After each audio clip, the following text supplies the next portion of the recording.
প্রিয় দর্শক আসসালামু আলাইকুম। বরাবরের মতো আবারও নতুন রেসিপি নিয়ে হাজির হয়েছি। আর আজকের রেসিপি হচ্ছে রেড স্ন্যাপার ফিশ। আজকের রেড স্ন্যাপার ফিশটা দেশি স্বাদে রান্না করে দেখিয়ে দেবো। আর এই রেড স্ন্যাপার মাছটা অ্যাভেলেবেল পাওয়া যায় না, এটা সুপার শপে পাওয়া যায়। আর এটা কিভাবে আমরা কেটে নিচ্ছি, ধুয়ে নিচ্ছি সেটা দেখিয়ে দিচ্ছি।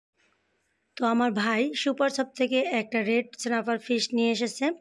তো এই মাছটা দেখে আমরা অবাক হয়েছি যে মাছটা কেটে নিয়ে আসলে বেশি ভালো হতো, তবে মাছটা কাটতে একটু কষ্টই। তো আমার বড় ভাবি এই মাছটা কেটে নিচ্ছিল, আর কাটার সময় তার হাতটা একটু কেটে গিয়েছিল, কারণ এই মাছের কাঁটাটা একটু শক্ত টাইপের হয়, তো সাবধানে কাটতে হবে।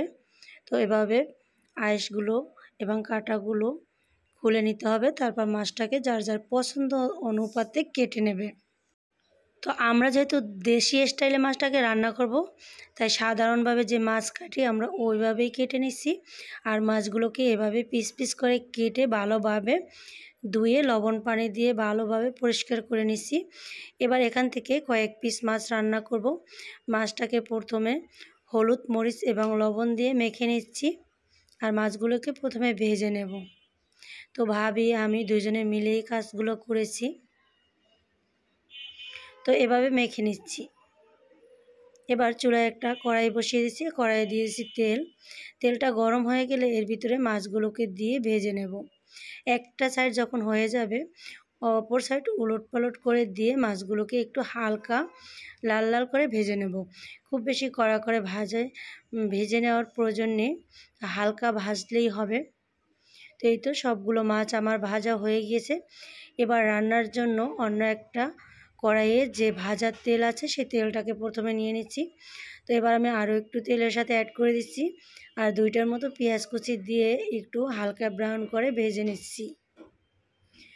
এবার 1/2 চামচ আদা বাটা, 1/2 চামচ রসুন বাটা এবং 1 চামচ পেঁয়াজ বাটা দিয়ে দিচ্ছি একটু জিরা বাটা। সবগুলো মশলা একে একে দিয়ে দেব আর নেড়ে নেব।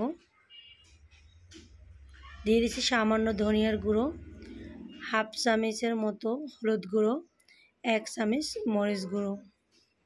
সবগুলোকে দিয়ে একটু ভেজে নেব। এবার একটু পানি দিয়ে মশলাটাকে ভালোভাবে কষিয়ে নেব, এতে করে মশলার যে একটা উগ্র গন্ধ সেটা আর থাকবে না। তো মশলাটা যখন কষানো হয়ে গিয়েছে এবার মাছগুলো দিয়ে দেব। মাছগুলোকে দিয়ে একটু কষিয়ে নিয়ে এর ভিতরে পানি অ্যাড করে দেব।